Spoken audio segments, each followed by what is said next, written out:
The back of my feet catches on a loose stone, sending me sprawling on the ground. The resulting pain completely jolts me out of the haze, blurring my mind. For a little while, my surroundings appear unfamiliar until Becca's face swims into my vision.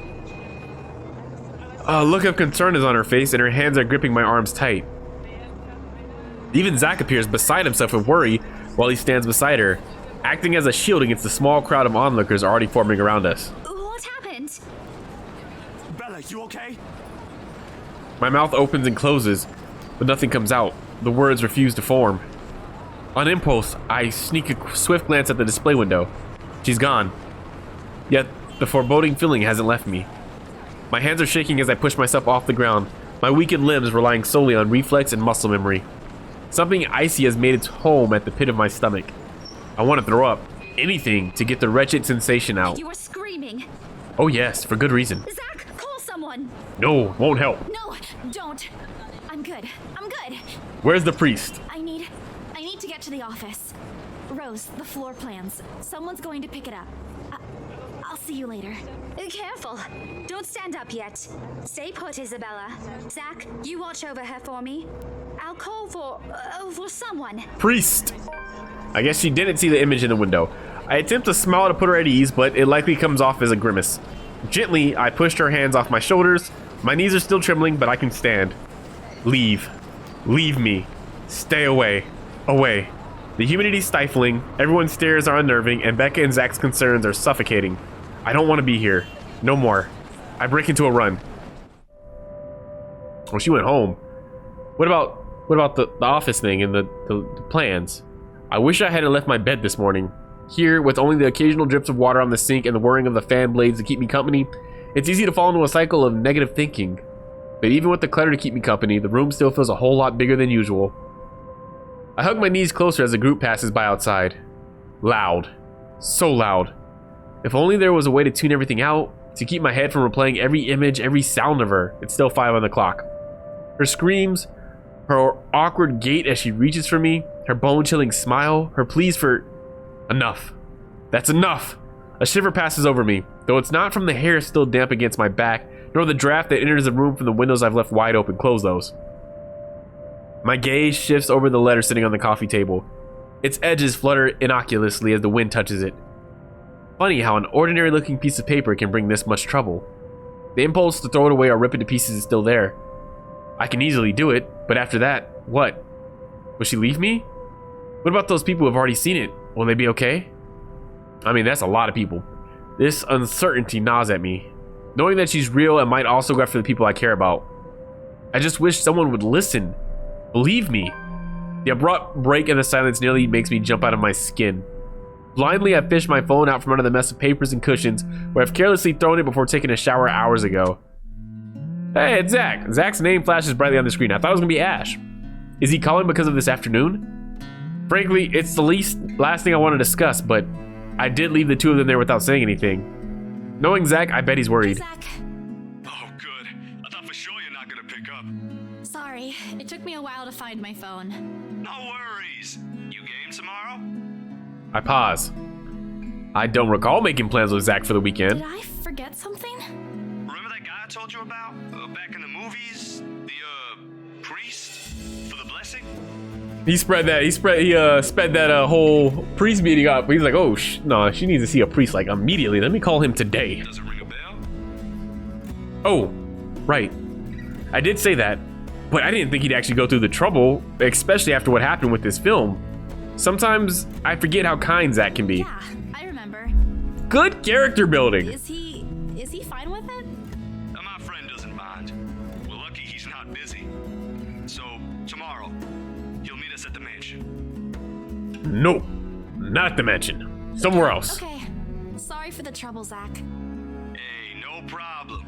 I'm the one who suggested it to begin with. And, well, this afternoon you did surprise us.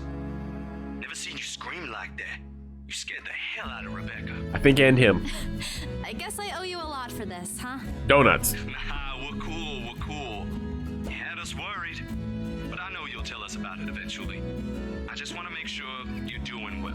What the hell? You left all of a sudden and you're not answering any of our calls. Answered yours. That must mean something. What is the thing on her bed? What is the bat thing that looks like a Pokemon. What is that?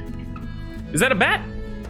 He's trying to get me to talk. Normally, I tell him I'm fine, say a few simple reassurances to put their minds at ease. Now nothing will form. I can't bring myself to say anything. He seems to have sensed my hesitation because he immediately changes the subject. Anyway, I gotta go. I left something on the stove before making this call. Just soup. But it'd be embarrassing if I burned soup. Hey man, it can happen. I doubt it.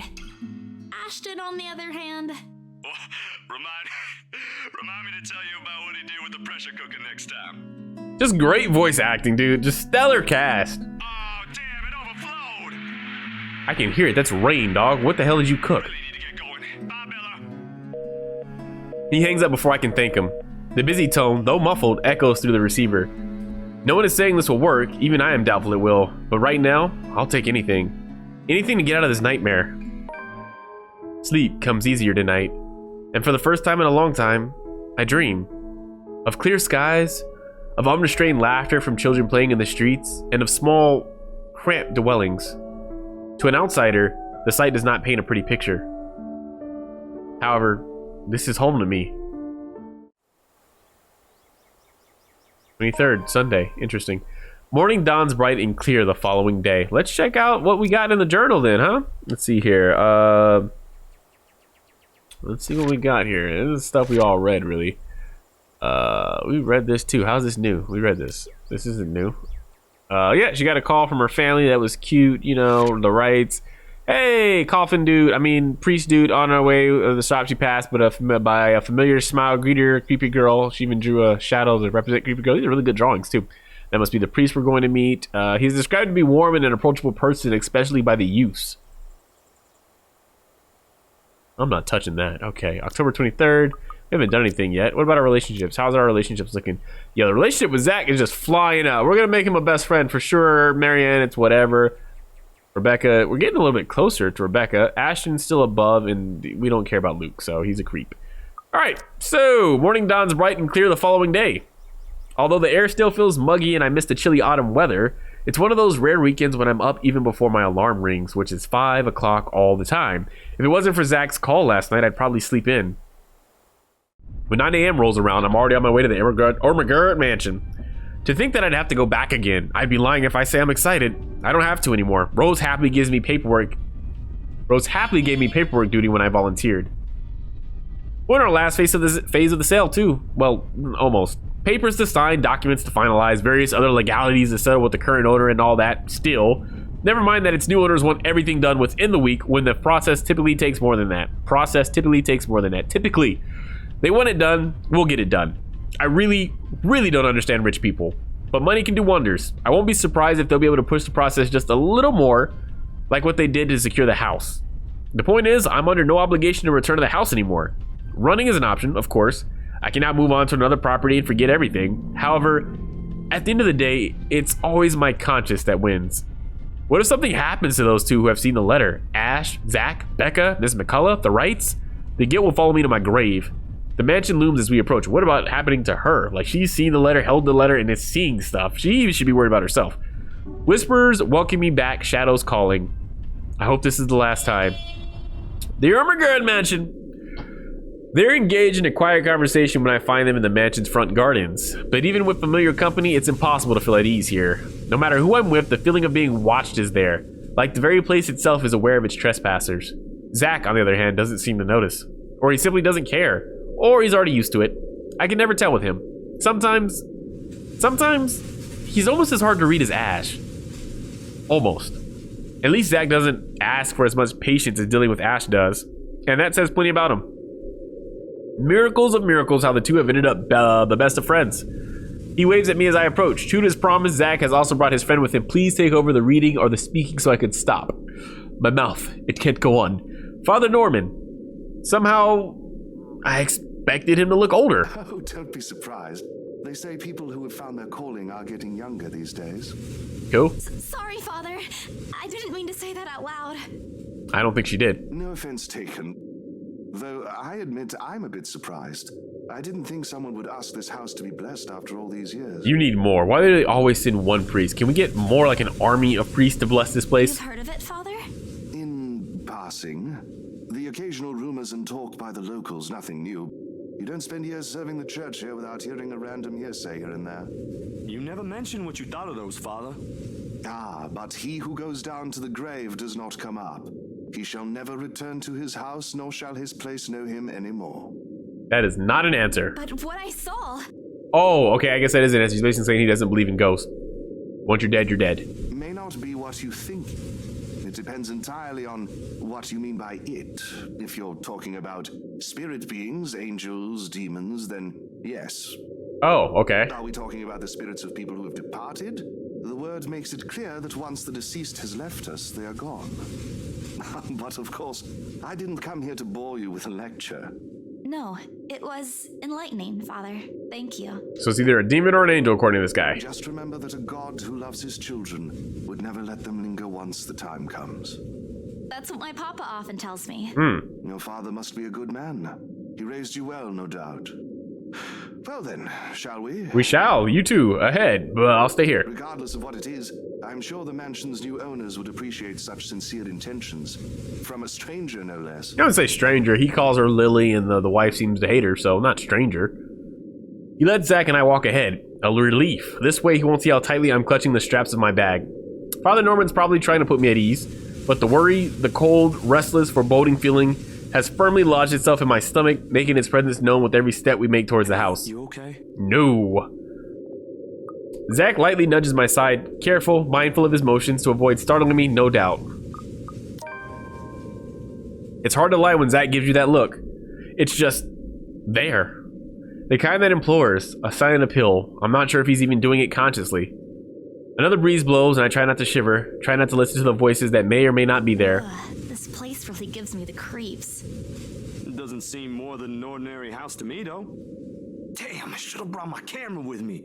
I saw a few areas that'd be good for a shoot. Don't go near the woods. You think the new owners will allow it? No. Shh. What if you catch something?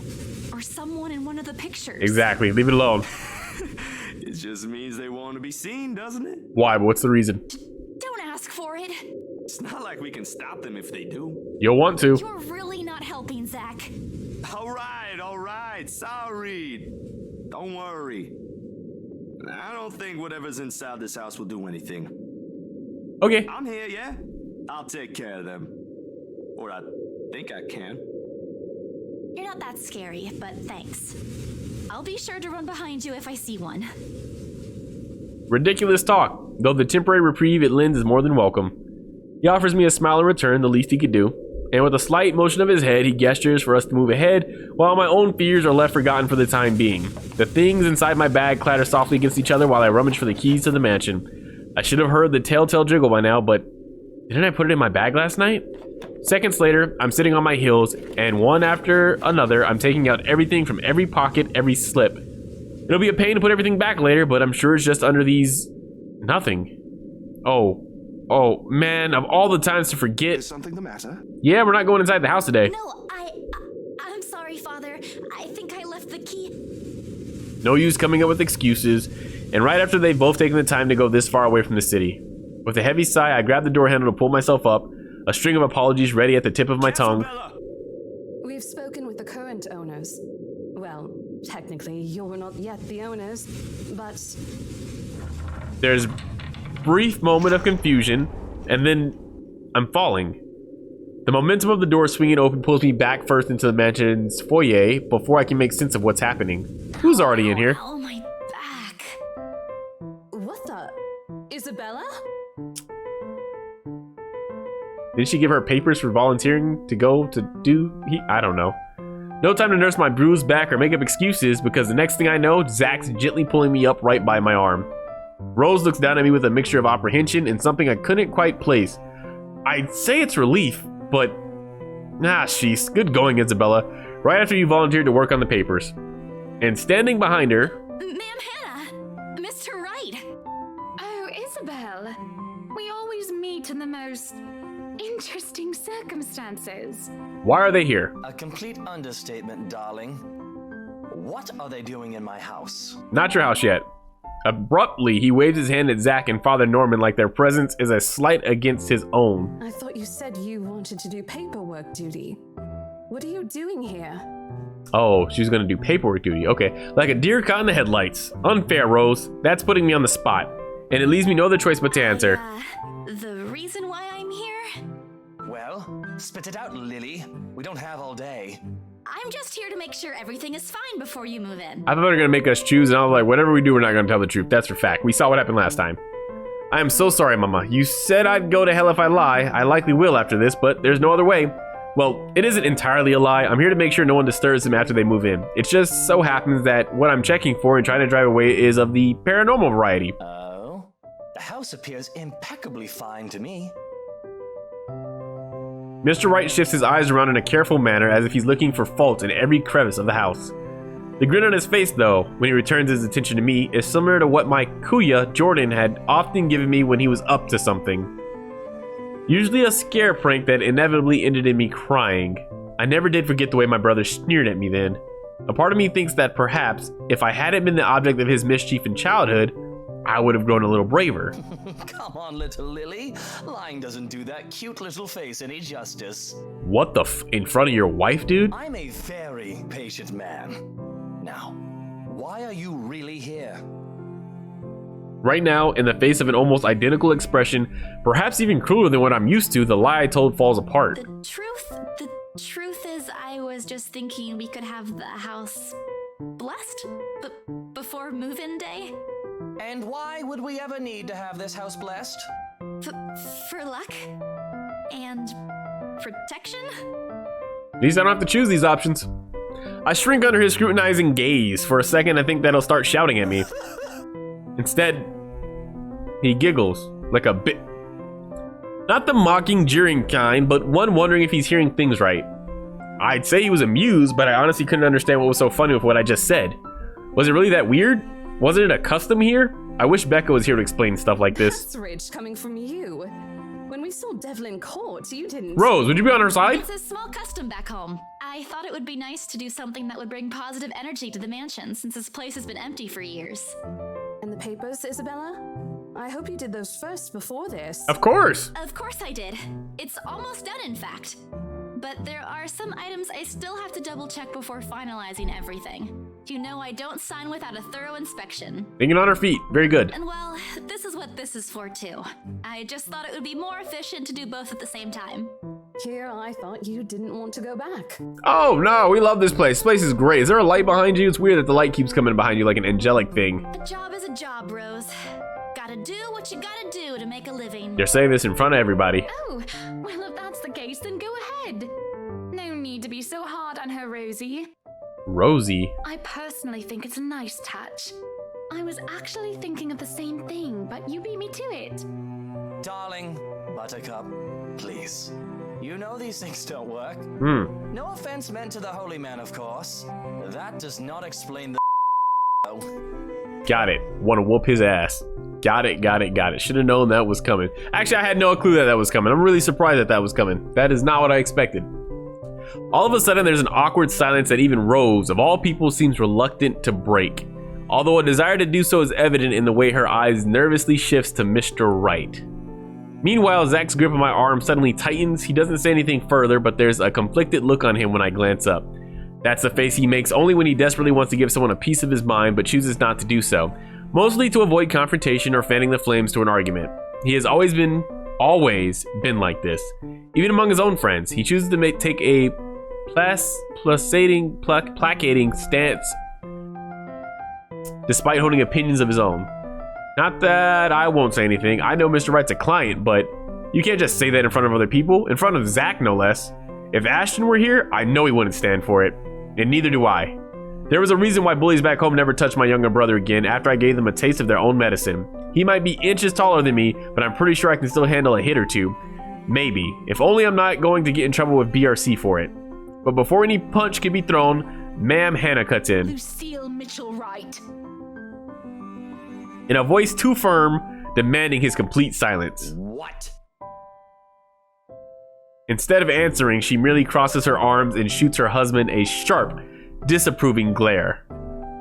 That seems to have done the trick. He immediately shuts his mouth, but not before muttering a few inaudible words under his breath. At this, Ma'am Hannah could only sigh and shake her head. What the fuck? What are we doing right now? What? Oh, Somebody doesn't punch this dude's face. Do you have a better idea? Actually, that'd probably be bad. He'd probably get sued for a lot of money by a rich person. Never mind. Let it go. It's fine. Just let it go. Who knows? Positive energy might even give us what we've been waiting for. Or some peace. You know, maybe these two are dead. Maybe, like, you notice how there's pictures on the backside there, on the left and the right, and maybe the one on the left is the girl and the one on the right is the guy, and they're forced to come back to life, and the only way they can get rest is if they buy their house and do something to it. I don't know. I don't really care. I'm gonna burn this place down. Do their job. What have we been waiting for? I don't think I was ever informed of. Nothing you should worry about right now. Anyway, we've still got a few things we need to discuss with Rosie here. Over lunch? I hope you don't mind, Isabel. We'd love to take you with us, but... Oh, no. Go ahead, ma'am. This'll take time. That's why there's 2 of us working on this. Rose looked like she's about to murder someone. Probably me. At least she won't have to stay on a haunted property. She's getting the better end of this deal if anyone's going to ask me. Oh, wonderful. I hope the next time the 3 of us meet, it'll be over a closed deal, Of course, ma'am. Please look forward to it. Rose hurriedly hands me the keys to the house before leaving, mouthing reminders to secure the place and harmless threats for throwing her under the bus. I return it with a reassuring smile of my own, even if she's the one who forgets. Sheesh. And just like that, or it could also be those 2 in the back too, who knows. Gone just as quickly as they appeared, fleeing from one scene to the next and leaving me wondering if this is simply what's typical for the rich and famous. Can't we just leave the haunting here? Like, why do we care now? They're obviously not good people. Leave them to be haunted. If so, I'd rather stay with my rundown apartment or our little shack back home. There's still joy in the smallest things after all. With a house this big, it's not surprising when the ceremony takes a few hours to finish. The sun's already high by the time we've gone through the last room. I can never say I'm a devout follower of my own faith, even with Mama and Papa's teachings. But hearing every word Father Norman uttered as we went through around the house has put me at ease. All of a sudden, the mansion doesn't seem so scary anymore. Maybe there is an end to this. Or perhaps this is the end. Father Norman bids us goodbye upon his exiting the mansion grounds. I wonder how Zach's gonna take this. He has business in the village nearby, he says. A minute gesture to reach out to the members of their parish every once in a while. A minute gesture to reach out to the members of the parish every once in a while. It reminds me of a distant memory of helping hands and a few kind smiles that helped my family pull through when times were tough. But before he leaves... Isabella, a word before I go. Zachary hasn't been really forthcoming with your situation, and it is something I understand it wasn't his to share. But whatever burdens you, know that it's not a permanent fixture in your life. Uh-huh. Besides, you have people to bear it with. Okay. I bite back the harsh retorts before they come out, masking it with a smile as we wave the good priest off. His words, though meant to comfort, has only left a bitter taste in my mouth. And if they don't believe you, what am I to do? A hand lands briefly on my shoulders, taking me out my thoughts before they take a sullen turn. But my smile doesn't quite reach my ears when I turn to him. Say, do you want to go somewhere? He took that really well. Dude is just like, water on the bridge, man. Right now? Where to? Anywhere in the city. I'll leave it up to you. Hell yeah, take his offer. The hell you talking about? Don't go alone and be fucking creeped out by some ghost haunting you. It wouldn't hurt. I've got some stuff I need to buy. Groceries. And there's a shop I want to check. Is it real food this time? Let me guess. Rebecca? She's just worried about you. Even I can't eat that much instant noodles. Think of it as a talent. High in sodium. Let's just go, Zach. I smile. A real one this time, devoid of any unpleasant thoughts. Regardless of what happened between us these past few days, I don't want to think harshly of them. Oh, cool, park. Zach had me wait on a nearby bench upon arriving, prior to going off somewhere. He hasn't returned since, and it's been a good 20 minutes of being left alone entirely to my thoughts. And this weather, this city park gives off a lazier and more languid vibe than usual. Where children are usually seen running around and playing, there are now people lying, leaning back on their picnic blankets, simply enjoying the afternoon sun. The smell of food drifts from nearby carts, and if the wind blows in the right direction, one would catch the whiff of freshly trimmed grass. I'd gladly sleep on this bench if I wasn't waiting for anyone. Soon enough, I see this hulking figure running towards me, carrying a medium-sized box on one hand and casually waving the other at me. He's panting when he reaches my bench. Sweat drips profusely from his forehead, but there's a grin on his face. Sorry, the line was really long. Really long. Okay. You didn't have to run. Sit down first. Nah, I'm good. Didn't want to make you wait for these. I already know what's in the blue box before he opens it. Cinnamon rolls? Cinnamon rolls! All 6 of them topped with a white cream cheese glaze. Okay. The very same one I bought after I sold my first property. After I met Zach, Ash, and Becca. Funny how such a small thing could trigger a distant memory, no matter how mundane it is.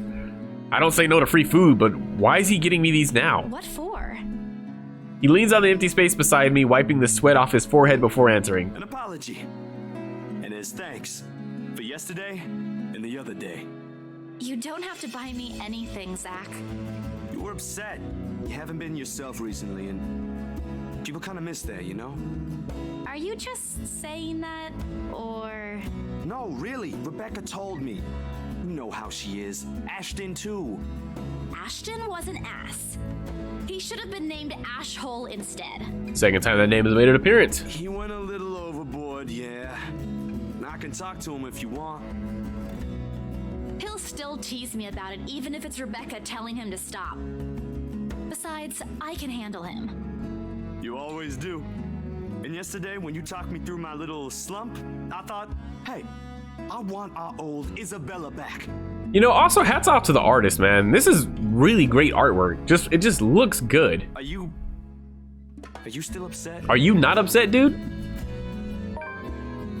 There are times when I wish Zach had been my big brother, or Becca, my older sister. Maybe life would have been a little easier then. Maybe Papa wouldn't be as sick as he is. Maybe. Maybe I wouldn't be alone here. But then again, if they are what I wish them to be, I wouldn't be here. I wouldn't have met Ash too. Life back home is tough, but for all that, I wouldn't change it for one selfish wish. In this city of 68,000 people, I have people I can depend on. 3 of them, in fact. When you think about it, when you compare the numbers to the odds of finding someone like them amidst this sea of nameless people, I'm lucky. Thanks a lot for today, Zach. You didn't have to, but you did. I can always count on you. Just me? No Ashton or Rebecca? Oh boy, they won't be happy to hear that. I don't mind being the favorite, though. Nope, no favorites. But you cook better than both of them, so that's a plus. It's always been food with you, ain't it? Don't put it like that. You're making me sound like a glutton. I'm not saying you are, but it does feel good to know there's someone I can invite for food to be able to eat all of it. Only that? I thought we were also art buddies. Oh, that too. But the food thing really stands out when you think about it. You do eat a lot for someone your, size. Low blow. I take pride in my height. So, is it okay now? Do you feel better? Does it still scare you? Well, let's go look in the water fountain. If she sees anything in her reflection, then yeah, it probably still scares A her. little. I'll be okay. I'll figure it out somehow. It's not as bad as the other day, and Father Norman helped too. I should have brought something to thank him. Yeah, he's fine. He's a priest. He does this for fun. Oh, we could visit him anytime. He loves hearing from the young ones. He isn't that old, is he? Don't know. He doesn't tell. I think I might have seen his face somewhere before. I just couldn't recall when or where. Ash says he looks like his boss, so the bartender at the local pub if he squints. Don't take his word for it, of course. He might have accidentally inhaled something from the forensic lab again when he said that. This time, the laughter that comes from both of us is genuine. Back to the usual. Things may not have been the easiest lately, but it certainly isn't the worst that has happened. We do end up sharing the cinnamon buns between us, despite Zach's insistence that it's only for me. But more than the food, there's relief and contentment. If you need anything, just ring, okay? Like when Ash annoys you too much. I'll help you with him, best friend or not. No way. He's got great I can dreads, take him too. on. Great dreads. Still an extra muscle wouldn't hurt, yeah? Just let me know, and I'll back you up. All right. My sister knows this one thing to shut him up when he's being his usual self. Ask me what it is whenever you want, and I'll spill it. Kind of friend are you? Dude's gonna drop knowledge? Okay. I don't think that's necessary, but thanks. I'll keep that in mind. He's gonna be dropping secrets like that? He leaves me with a smile and wave. Off to some new gig again. As for me, we still need to talk. Becca, Ash, and I. Put petty arguments aside like the adults we all are. This, however, is a start. No matter how small it may be. I just hope I can keep them safe. A light wind blows again, sending dried leaves swirling and the distinct smell of earth into the air. For the first time, the sunlight feels less harsh. Aw, birds in the sky. This is a beautiful scene, very serene. Maybe a walk is good. I need to visit the grocery too. Come to think of it, wasn't there an art store that opened recently near the park? I don't know, is there?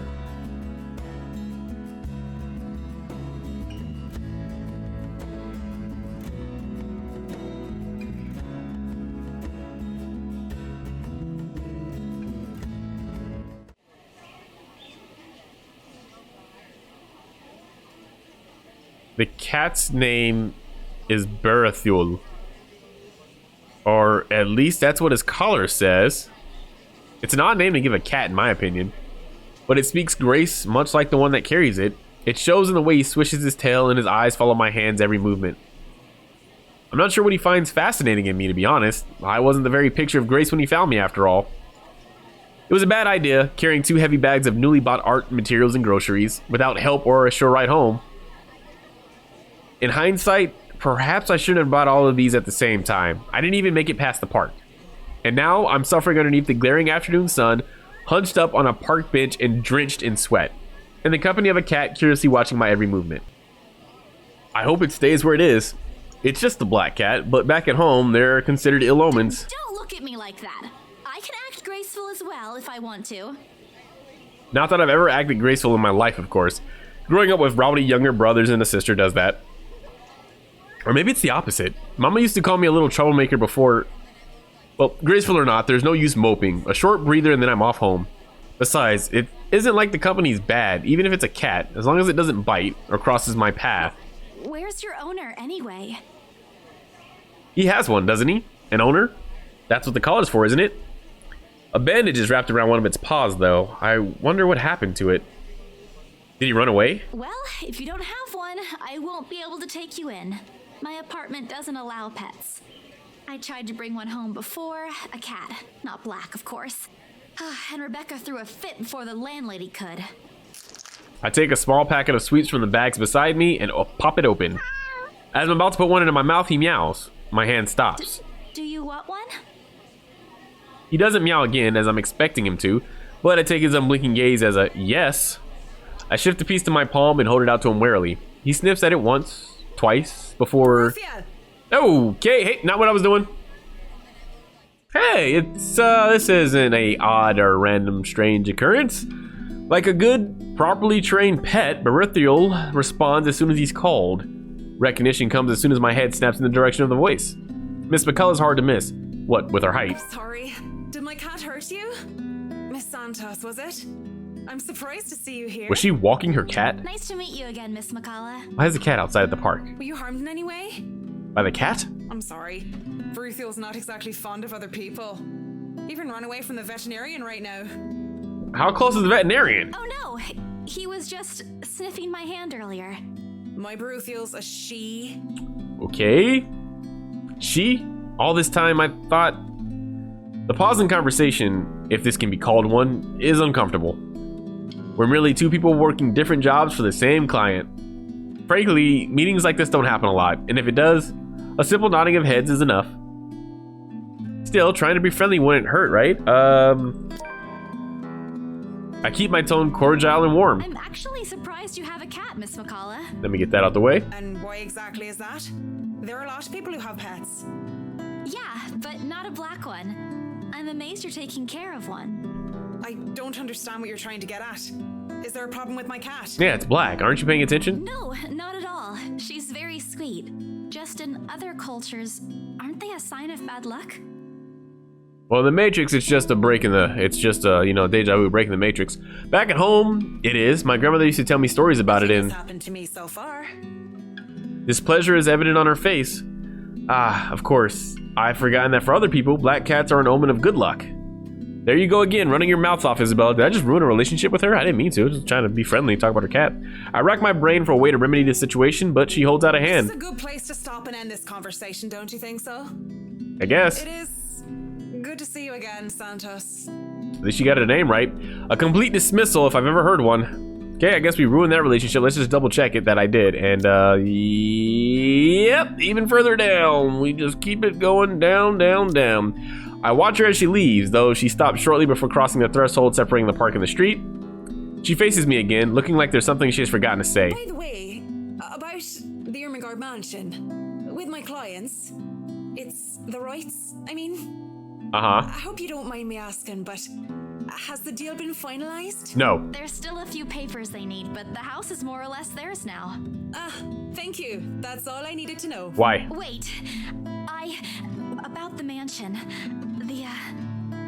The letter. The same one they saw. Whoever she is, she's asking for help. Someone. I want to tell Miss McCullough that the urban legends aren't just legends anymore. They're real. She's not going to believe me. Don't mind me. I need to go too. Have a good day, Miss McCullough. I hastened to pick all the bags I left on the bench and ran as far as my legs can take me. In that moment, what I'm carrying in my hands weighs far lighter than the overwhelming guilt trying to consume me. Home. I want to go home. Anywhere where I won't be reminded of the house. Of her. Of my own cowardice. And it's still 5. The food tastes less appetizing tonight. A pity. One would think that someone who had been on a continuous binge of instant noodles would find a home-cooked meal enjoyable. But it isn't. Hunger isn't what is gnawing at me tonight. Neither are my sore muscles. The TV runs loudly in the background, but what it says barely registers in my brain. It's hard when the things you're trying to forget keep returning to the forefront of your mind. It distracts you, eats at you, devours you. I wish this would stop.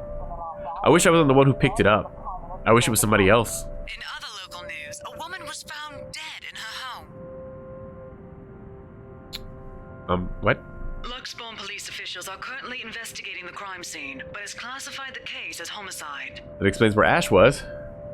Huh? The victim, identified as Rose Pamela Cooper, 33 years old, working as a real estate agent. Oh, and so it begins. Rose. Oh, Rose? Oh, shit, Rose? Oh! Oh, shit, Rose? Rose? Discovered lying in a pool of blood in her 2-bedroom flat with the words "Help me" repeatedly written on the walls.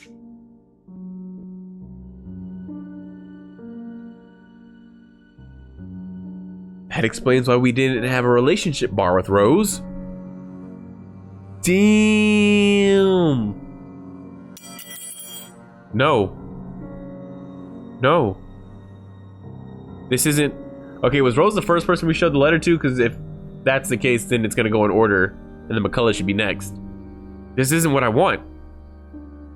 This isn't supposed to happen. None of this is supposed to happen. No one's supposed to die. Those are just stories, right? Legends? That's what everyone has kept telling me, so why? And Immediately I rush to my study table in search of my phone. My hand, cold from dread, clings slightly to it as soon as I touch its edges. A piece of folded paper, the letter, lying unassumingly beside it, slips to the floor when I pick up the device. Oh boy, but I pay it no mind. There are more important things. That music is terrifying. Right now, I need to call her. I was with her. I was just with her not too long ago and she was okay. No. It isn't Rose, I'm sure of it. I just talked to her and a sob escapes me and hot tears begin to blur my vision. One after another they trickle down, weighted by the very same guilt I refuse to admit I've been carrying from the start. The same one I've been hiding from. The same one that has put the people I care about in danger. My hands shake as I navigate to Rose's number on my contacts list. We know who's gonna answer and it's not gonna be good. She'll answer, right? That's what she always does. She'll pick it up, tell me to turn down the waterworks, and call me a wuss afterwards. Please answer, Rose. Again and again I dial. Whispering. Praying. Pleading. Come on, Rose. Don't do this to me. Please pick up. I know you're there, Rose. You're not dead. Please tell me you're not. This adds to the series of deaths and disappearances that has plagued Luxbourne in the recent years. The authorities are currently looking at a possible link with the notorious Anselm Butcher case. The TV runs loudly in the background. A deafening static sounds from my phone speakers. But in my ears, I can only hear the screams, her pleas, her whispers. Oh boy.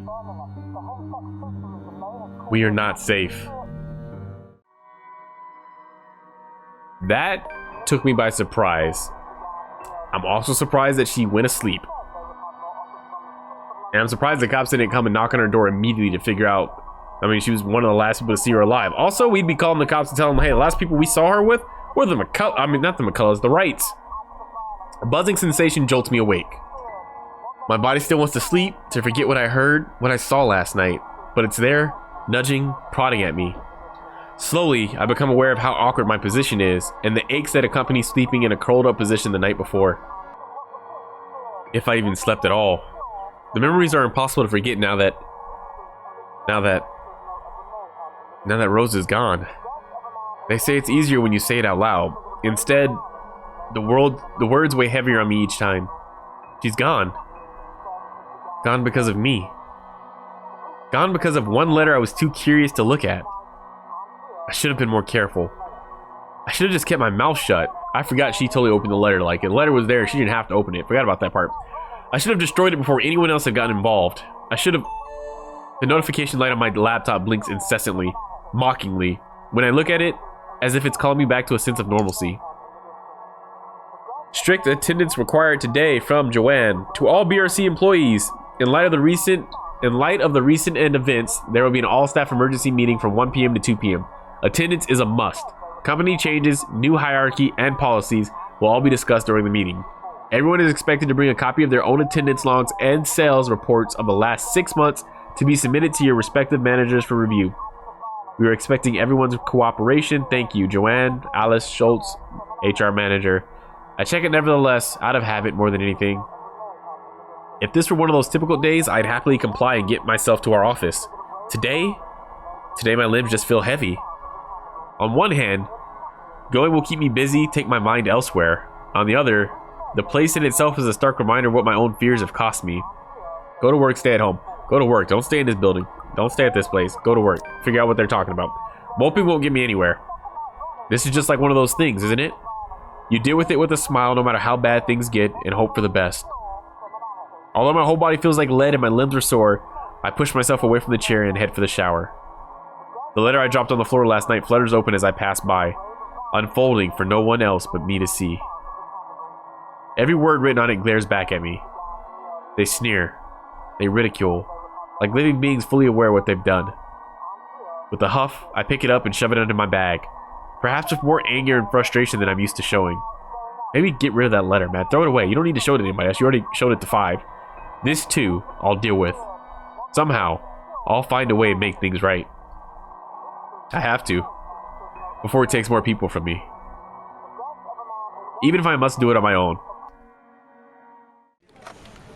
Papers rustling, telephones ringing, feet shuffling. Overall, today looks like a typical working day at Briar Realty Corporation. Except it isn't. The air is thick with tension and unspoken questions. No doubt everyone present has already heard about Rose.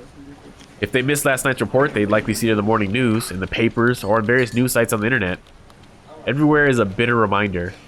In fact, everyone's giving me a wide berth, as though the mere mention of Rose would be enough to trigger something in me. It's appreciated, but it only serves to create a bigger hole in the place Rose has left. After lunch, my boss calls for a meeting. I don't have to look up for my work to know what it's about. He's in a strange, pensive mood today, probably out of respect for a dead colleague. Oddly, I'd appreciate it more if he just shouted at me today. Anything is better. I'm sure you've all heard of what happened to Miss Cooper. She was a valued member of our team and she will be missed. There's no date for a funeral yet, but those who wish to attend, kindly speak with your respective supervisors. By the way, has anyone heard about our still AWOL staff? None? HR, you know what to do. Santos, a word in my office. Sure, boss. Right away, boss. At the end of it, I've been given the entirety of Rose's workload, including finalizing the rights papers, and have been promised an ample compensation for my efforts. I think he's expecting me to be happy about it. Instead, I immerse myself in my work. I have to, anyway, if I want to forget. Time flies when you do, and by the time I give notice, it's already late. Everyone's already gone, leaving me in the company of a radio and a member of our janitorial staff. I don't even know his name. Rose likely does. She remembers people easily like that. The Luxbourne Police Department continues its search for the following reported missing people. The radio blares one name after another. Hold on a second. Missing? Aren't they? Still, I have to check. Frantic, I turn back to my desktop. The loud tapping of my fingers against the keys fills the office for the better part of my shift as I look through everything.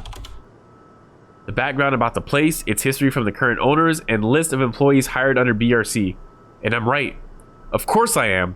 BRC may have a lot of staff, they may have a lot of agents hired, but I don't remember those names anywhere. After all, they're also part of the crew who worked with us in preparing the mansion for the open house. Then the letters... No, that can't be. I hope it's not what I'm thinking. But Rose is... Something snaps into place in the fraction of a moment. These people, Rose, the letter... I need to... No. If it's like this, they still won't believe me. I have to make sure of it first. Well, we've already made the connection. We know what it was. Everybody hired to work on this damn project is dead or missing. Probably dead. Evidence doesn't lie. That's what Ash often says, right? If I have proof, then maybe... I don't want to get my hopes up yet, but maybe there's still a way I can save them. The letter, my phone, papers, anything that will be useful, I grab all of them and stuff them in my bag. I hope she's not about to go to this mansion by herself. I can't stay here. There's something I need to do. There's something those people should... Oh boy. The noise cut sharply through the room, stopping my hand short of cramming a pin into my bag. Hello? Anyone there? Man, this game is good about being creepy. Someone must have left their printer open again. I may be in a hurry, but if I don't turn it off, another person is certainly going to have a fit tomorrow over wasted company resources. Not our problem. Most of the time, it's Rose who does the nagging, but... The clicking of my pin in my hand is a welcome distraction as I search for the said object. Each stride my feet takes also echoes throughout the empty workplace. I've lost sight of the janitor minutes ago, and with me being the only one left, the tapping of my feet against the wooden floor is something I soon learn to appreciate. It doesn't take me long to find it. By the time I turn it off, 5 pages are already strewn about on the ground, the paper tray having also been left ajar. Sighing, I pick each of it up to put someplace proper. But the page that greets me next makes my blood run cold. Yep. The chill that makes its way up my spine is as numbing as that day in the attic. The sheets crickle under my tit's grip. All I can hear is my breathing as it rasps through my gritted teeth. But before I can even gather myself, take the first steps out of here, total darkness suddenly envelops me. Oh. This is The Grudge. This game is The Grudge. That's what this is. It's The Grudge.